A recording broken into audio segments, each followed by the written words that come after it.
26 सितंबर 2022 रात के 2 बजे एक के बाद एक धमाके स्टार्ट होते हैं बाल्टिक सी में। ये इतने ज्यादा जोरदार थे कि रिएक्टर स्केल पे ही 2.3 मैग्नीट्यूड का अर्थक्वेक आ जाता है एंड उसके 4 किलोमीटर के रेडियस में जितनी भी मछलियां होती है वो तुरंत ही मारी जाती है और 50 किलोमीटर के दायरे में हमेशा के लिए बहरी। जब सुबह होती है तो पता लगता है कि जो रशिया की आन बान शान थी नॉर्थ स्ट्रीम पाइपलाइन 1 और 2 वो अब इतिहास बन गई है और 5 लाख टन मीथेन सीधी हवा में घुल जाती है। Hello guys, I am Prince and आज की वीडियो में हम जानेंगे कि कैसे एक पाइपलाइन ने पूरे यूक्रेन की लड़ाई का रुख हमेशा के लिए चेंज कर दिया। सो बिना देरी करे लेट्स गेट स्टार्टेड। अगर हम यूरोप की ज्योग्राफी की बात करें तो वो एक ठंडे इलाके में आता है और दिसंबर जनवरी के महीने में वहाँ पे ठंड बहुत ज्यादा होती है। सो इसी के करके जो उनका इंफ्रास्ट्रक्चर है वो एक नेचुरल गैस पे डिपेंडेंट है बिकॉज वो कोई ज्यादा पोल्यूशन नहीं करता एंड उसको कैरी करना भी आसान होता है। और हमेशा से ही जो नेचुरल गैस का सप्लायर रहा है वो है रशिया। जो ट्रेडिशनल मेथड होता था वो पाइपलाइन के थ्रू ही होता था जो रशिया से सीधी जर्मनी और बाकी यूरोपियन कंट्रीज तक जाती थी। बट बीच में कुछ कंट्रियां पड़ती थी जैसे कि यूक्रेन और पोलैंड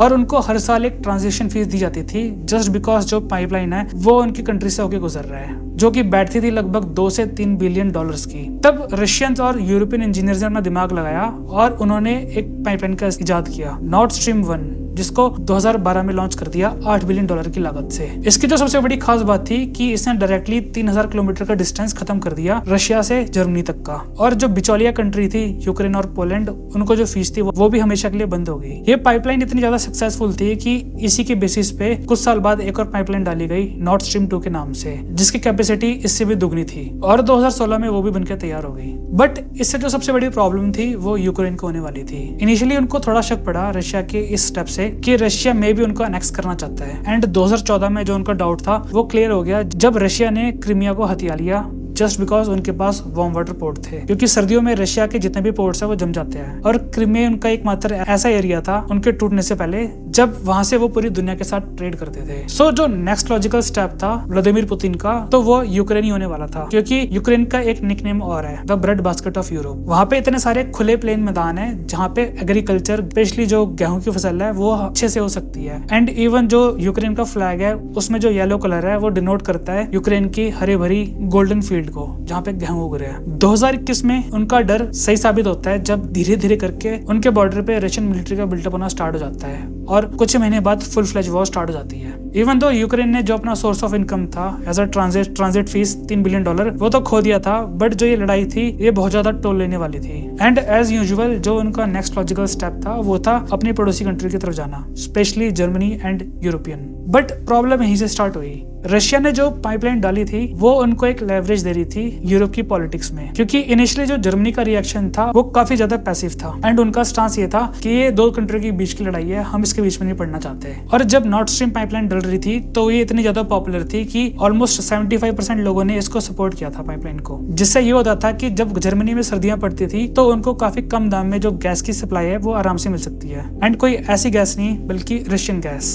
एंड यही बात रशिया को पता थी, उन्होंने इसका एक लेवरेज की तरह इस्तेमाल करा। यूरोप आधे भाग में डिवाइड हो गया। जो पावरफुल कंट्रीज थी वो एक पैसिव रास्ते की तरफ जाना चाहती थी एंड उनको वॉर से कोई लेना देना था नहीं और इन्वेस्टमेंट इतनी ज्यादा हो गई थी उस पाइपलाइन के ऊपर कि उसी के बेस पे जो जर्मनी ने अपना इंफ्रास्ट्रक्चर बनाया था वो एलएनजी के ऊपर ही बनाया था। इससे ना सिर्फ घर भी गर्म होते थे बल्कि उससे गर्म पानी, गर्म खाना एंड सर्दियों के बर्फ के टाइम पे जो बाकी नेसेसिटी होती थी वो फुलफिल कर सकते थे। टाइम एंड टाइम अगेन जो सपोर्ट था यूरोप का वो काफी कम आने लगा। बट जो सबसे ज्यादा इंटरेस्टिंग बात थी कि अमेरिका ही सबसे ज्यादा यूक्रेन को सपोर्ट करा था। लड़ाई को स्टार्ट हुए ऑलमोस्ट 1 साल हो गया एंड यूक्रेन ने फाइनली डिसाइड करा कि इनफ इज इनफ। जो ये पूरा मैटर था उन्होंने अपने हाथ में ले लिया। एक स्पेशल टीम बनाई जाती है 5 आदमियों की जो कि यूक्रेन स्पेशल फोर्स से बिलोंग करते थे। किसी को शक ना पड़े तो उनमें एक महिला को भी ऐड करा गया बाद में और फेक पोलिश पासपोर्ट के साथ उनको जर्मनी में एंटर कराया गया। 20 दिनों तक उन्होंने बाल्टिक सी में रेकी करी उस पाइपलाइन के लिए। बट वहां पे भी प्रॉब्लम्स कम नहीं होने वाली थी यूक्रेन के लिए क्योंकि ऑलरेडी जो रशिया था उसको शक पड़ चुका था कि कुछ ना कुछ बड़ा होने वाला है एंड ऑलरेडी वहां पे रशिया के नेवल स्पेशल फोर्सेस मौजूद थे। सो इस ऑपरेशन के एग्जीक्यूशन के लिए यूक्रेन से 3 करोड़ रुपए की सहायता आई जिसमें उन्होंने जो 300 किलो के जो RDX और HMX एक्सप्लोजिव थे वो एक ऑक्सीजन सिलेंडर के अंदर स्मगल करके ले गए एंड उनको ऐसे दिखाया कि these are essential gears for scuba diving. और उनके साथ महिला भी थी तो जो ये शक था वो ऑलरेडी वहीं पे खत्म हो गया था। सबकी आंखों में दे वर जस्ट टूरिस्ट जो मजे करने आए हैं। इस पूरे ऑपरेशन को अंजाम देने के लिए उन्होंने एक छोटी बोट एंड्रोमेडा को किराए पे लिया और पूरी पाइपलाइन की रेकी करनी स्टार्ट कर दी और 26 सितंबर 2022 को फाइनली उन्होंने अपने ऑपरेशन को अंजाम दिया जब उन्होंने जर्मनी के रॉकस्टॉक पोर्ट से रात को 2 बजे फाइनली अपना जहाज डायरेक्टली उस पाइपलाइन के ऊपर लैंड कर दिया। जो एक्सप्लोजिव इसमें इस्तेमाल करा गया था वो काफी ज्यादा खास था, बिकॉज इसको एक छोटी जगह में भी रख के ले जाया जा सकता है और इसका जो धमाका था वो प्रोपोर्शनली काफी ज्यादा था। अगर मैं आपको आइडिया दूं, जो 300 किलो एक्सप्लोजिव था RDX और HMX का, ये इतना ज्यादा है कि फॉर कंपैरिजन जो बॉर्डर पिक्चर में एक सीन था जिसमें सुनील शेट्टी एक एंटी टैंक माइन को उठा के लेके जा रहे होते हैं, उसी के अंदर बस 2 किलो का एक्सप्लोजिव होता है। एंड रिमेंबर, 2 किलो का एक्सप्लोजिव एक जो फुली आर्मर्ड टैंक होता है वो उसको आराम से उड़ा सकता है, और ये उससे कई गुना ज्यादा था। जो पाइपलाइंस थी वो काफी ज्यादा मोटी थी, बट जो उनका वनरेबल पॉइंट था वो था उनका जॉइंट्स। एंड कई जॉइंट्स पे इन एक्सप्लोजिव को प्लांट करा गया और टाइमर के साथ लगा के उसको पूरी टीम रफू चक्कर होगी। और ठीक 2:03 पे एक के बाद एक धमाके होने स्टार्ट हो गए।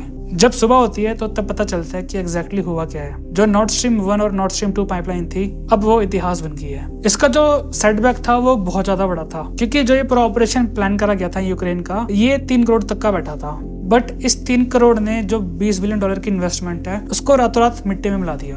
और जो उसका इम्पैक्ट था वो रशिया के साथ साथ जर्मनी और ऑस्ट्रिया की स्टॉक मार्केट में भी पड़ा। एक दिन के अंदर ही जो $1 बिलियन की वैल्यूएशन थी वो राइट ऑफ कर दी गई, अनरिकवरेबल। कुछ दिन बाद जब रिपेयरिंग टीम पहुंचती है तो पता लगता है कि पूरी पाइपलाइन में कई जगह पे किलोमीटर्स तक माइक्रो फ्रैक्चर्स आ चुके हैं और उनको रिपेयर करना मुश्किल ही नहीं, अब तो नामुमकिन है। और रही से कसर उस धमाके ने पूरी कर दी, क्योंकि जो सी बेड होता था वहां पे उसने बहुत बड़ा एक गड्ढा बना दिया, जिसको अगर इनकेस अगर दोबारा से रशिया $20 बिलियन लगाएगा पाइपलाइन को, तो पहले उसको भरना पड़ेगा कंक्रीट से, एंड अंडर वाटर इसको करना बहुत ज्यादा मुश्किल है। यूक्रेन जो चाहता था वो पूरा हुआ, और इमीडिएटली इसी के बाद जो मूड था जर्मनी और बाकी यूरोपियन कंट्रीज का वो तुरंत चेंज हो गया। जो चांसलर थे जर्मनी के, ओलाफ शोल्फ, उन्होंने आते ही अनाउंस करा कि अब जर्मनी अपनी जो मिलिट्री है उसको बिल्डअप करनी स्टार्ट कर देगा, और उन्होंने बकायदा 100 बिलियन यूरोस का जो फंड है उसको अलग रखा ताकि जो जर्मन मिलिट्री है उसको तुरंत मॉडर्नाइज करा जा सके। एंड उन्होंने फर्स्ट टाइम उनकी आंखें खुली रशिया की मैनिपुलेशन को लेके कि किस तरीके से रशिया ने उनको स्ट्रॉन्ग आर्म करा एक डिसीजन को लेके। तुरंत ही जो मदद थी, tanks, jets, guns, supplies, ammunition, ये सब यूक्रेन की तरफ फटाफट आने लग गई, जिससे यूक्रेन को टाइम मिल गया रिकवरी के लिए। एंड उन्होंने जो ये लड़ाई थी आगे आने वाले 3 साल तक और खींच दी। बट जो सबसे बड़ा नुकसान हुआ था वो था रशिया का। मैं इसमें कोई बिलियंस ऑफ डॉलर की इन्वेस्टमेंट की बात नहीं कर रहा। जो ये पाइपलाइन थी ये रशिया को काफी सारी अपॉर्चुनिटी दे रही थी एंड उनको काफी ऑप्शंस भी खोल रही थी। ऑन वन हैंड उन्होंने क्रीमिया पे भी कब्जा कर लिया था और तभी यूरोप इतना कुछ कर नहीं पाया था। उसके बाद उन्होंने यूक्रेन पे भी कब्जा करने की कोशिश करी। बट जो ये टैक्टिक्स थी ये एक्सपोज होगी जब जो नॉर्ड स्ट्रीम 1 और नॉर्ड स्ट्रीम 2 पाइपलाइन है वो हमेशा के लिए खत्म होगी। और नतीजा ये हुआ कि जो बाकी कंट्रीज थी उनकी भी आंखें खुल गई कि जल्द से जल्द अगर वो इंडिया के राह पे ना चले एंड उन्होंने जो अपनी एनर्जी रिक्वायरमेंट है उसको डाइवर्सिफाई नहीं करा, तो उनका हाल भी यूक्रेन जैसा हो जाएगा कुछ साल बाद। एंड एवरीबडी नो कि जो व्लादिमीर पुतिन है वो यूएसएसआर को दोबारा खड़ा करना चाहते हैं। यूक्रेन भी एक टाइम पे उसी का पार्ट हुआ करता था। बट जो रशियन रिस्पॉन्स था वो काफी ज्यादा सरप्राइजिंग था। सारे एक्सपेक्ट कर रहे थे कि अब एक डायरेक्ट मिलिट्री एक्शन होगा, कुछ तो ये एंटिसिपेशन लगा रहे थे कि मे बी न्यूक्लियर स्ट्राइक हो सकती है यूक्रेन के अगेंस्ट। बट रशिया ने दूसरा रास्ता चुना, डिप्लोमेटिक चैनल्स का, एंड वर्ल्ड स्टेज पे बात करी। और जो ये पूरा इंसिडेंट था इसको एक टेरर अटैक के रूप में फ्रेम करना स्टार्ट करा। पूरी दुनिया दोबारा बढ़ गई इस बात को लेके कि जो ये इंसिडेंट था इस सैबोटाज को एक टेररिस्ट अटैक की कैटेगरी में डाला जाए या फिर इसको एक नेसेसिटी की कैटेगरी में डाला जाए, जो कि यूक्रेन को करना पड़ा। और जब मैं इस वीडियो को रिसर्च कर रहा था तो जर्मनी के बारे में पढ़ के मुझे अपने देश की सबसे ज्यादा याद आ रही थी, क्योंकि कुछ पैरेलल्स है इंडिया और जर्मनी में जो कि अब सारी बातों का सेंस बनाती है। एंड पहला है जो हमारी एनर्जी नीड है। भारत जितना भी क्रूड ऑयल इंपोर्ट करता है उस पे हम $150 बिलियन का बिल पे करते हैं हर साल। अगर मैं आपको कंटेक्स्ट दूं, ये इतनी ज्यादा बड़ी अमाउंट है कि इसकी आधी जो अमाउंट है $75 बिलियन वो हमारा तो बजट है, बस वो भी डिफेंस का, जो हम हथियारों पे और गोला बारूद पे खर्च करते हैं हमारी आर्मी के लिए। और ऑलमोस्ट 88% जो क्रूड ऑयल है वो इंडिया इंपोर्ट ही करता है। ये 150 बिलियन जो हम पे कर रहे हैं हर साल, ये एक बहुत बड़ा बोझ है हमारे जीडीपी भी, जो कि उसका 3 या 4% बनाती है। और इस बात को लेके एक फैलेसी है कि जो क्रूड ऑयल है उसे बस पेट्रोल या डीजल या केरोसिन ही बनता है और इसके अलावा कुछ नहीं, बल्कि